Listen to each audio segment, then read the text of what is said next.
যা কাউকে খুঁজে নে যে তোকে মেন্টাল সাপোর্ট দিবে। কেন খুঁজবো আমি কাউকে? আমার গার্লফ্রেন্ড তুই, আরেকজন না যে আমি আরেকজনকে খুঁজতে যাবো? তোর জন্য এই প্রবলেমে পড়ছে, তুই আমাকে হেল্প করবি, আমার সাপোর্ট হবি, এখন এই ধরনের কাজ করতেছিস তুই।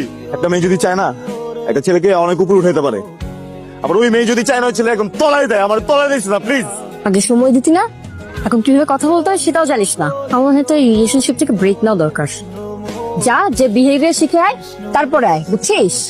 আমাদের ব্রেক নেওয়া উচিত না, আমাদের ব্রেকআপ করে ফেলা উচিত। তোর আমার এই সম্পর্ক ব্রেকআপ।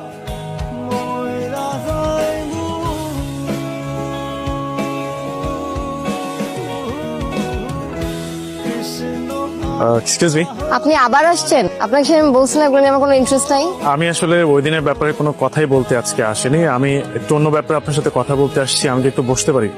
আসলে সব ধরনের সম্পর্ক তো ব্রেকআপ হয়ে যায়, কিন্তু ব্রেকআপ হয় না শুধুমাত্র ফ্রেন্ডশিপটা। আমি চাই আপনার সাথে বন্ধুত্বটা আমার থাকুক। ও, যাতে ফিউচারে যে আপনার লাইন ঘাট ইজি হয়ে যায়। না না, বিষয়টা একদমই তা না। আপনি অনেক ভালো মনের একজন মানুষ, আর আমি চাই এমন ভালো মনের একজন মানুষের সাথে আমার বন্ধুত্বটা থাকুক। আচ্ছা, আমাকে একটু সময় দিন, আমি ভেবে দেখবো। ঠিক আছে, টেক ইউর টাইম। বাট আমি আজকে আপনাকে একটা কথা বলতে চাই। সঞ্জু আপনার বয়ফ্রেন্ড, রাইট? আপনি সঞ্জুকে কিভাবে ছিলেন? কিছুদিন আগে ফেসবুকে আমি একটা পোস্ট দেখি, ওরা রিলেশনশিপ ডেভেলপমেন্টে কাজ করে, মানে কন্ট্রাক্ট রিলেশনশিপে কাজ করে। আমি হয়তো আরো কিছু কথা বললে আপনার বিষয়টা ক্লিয়ার হয়ে যাবে। আমি সঞ্জু, মানে আপনার যিনি বয়ফ্রেন্ড, তাকে আমি আপনার ছবিটা দেখাই। দেখানোর পর আমি ওকে বলি যে আমি এই মেয়েটার সাথে প্রেম করতে চাই, আই লাভ হার, এন্ড আমি এই মেয়েটাকে বিয়ে করতে চাই।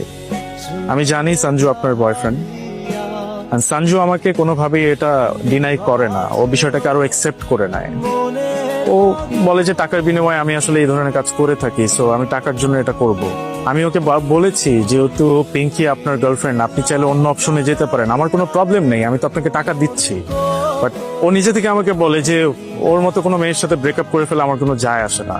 I am being honest with you. ও আসলে আমার থেকে খুব বড় একটা অ্যামাউন্ট চার্জ করে। সো আমি যেহেতু আপনাকে পছন্দ করতাম বা ভালোবাসতাম, সো সেই জায়গা থেকে ও যখন বলেছে he can do it, so আমি আর আসলে বিষয়টাকে অন্যদিকে নিয়ে নেই, আমি ডিলটাকে অ্যাকসেপ্ট করে নিই। এক্সকিউজ মি, আপনি সেদিন যেন কি বলছিলেন? না, আমি আসলে সেদিনের ব্যাপারে কথা বলতে চাচ্ছি না, আমি এটার জন্য সরি ফিল করি। না না না, বলেন না, কি জানি বললেন সেদিন। আমি বলেছিলাম আমি আপনাকে পছন্দ করি। না, তারপরে কি বললেন? আমি বলেছিলাম আমি আপনাকে বিয়ে করতে চাই। আপনি পরশুদিন আপনার ফ্যামিলি নিয়ে আমার পাশে আসেন।